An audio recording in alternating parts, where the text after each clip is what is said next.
yedir Gurvi çatal koçlar Eyüp gitmelinin yeri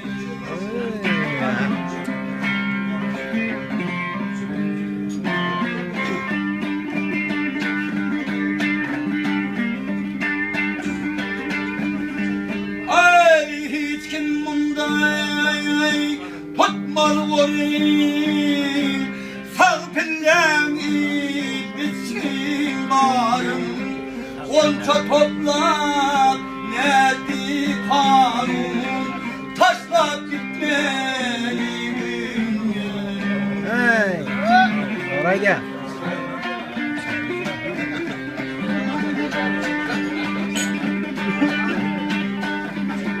Bahadım olayım bilirsen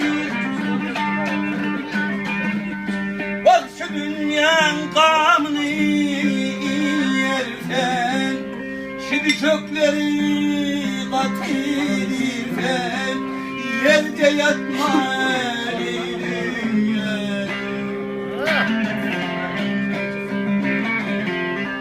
Bak bir düşöklere atilirsen Onda yatma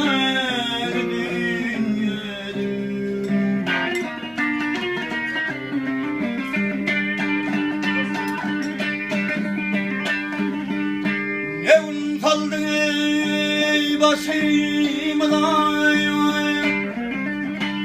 Abu kattın aşımdan Munda yeden beklisine Cevap vermeli dünya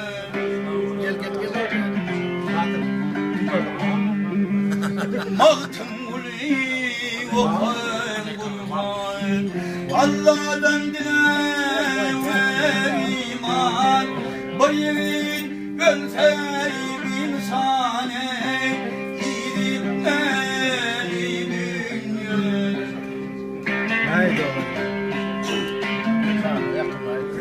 Otçu gönser insan Otçu gönser İditmeli dünyadır Taşlap gitmeli dünyadır Hay berekallah.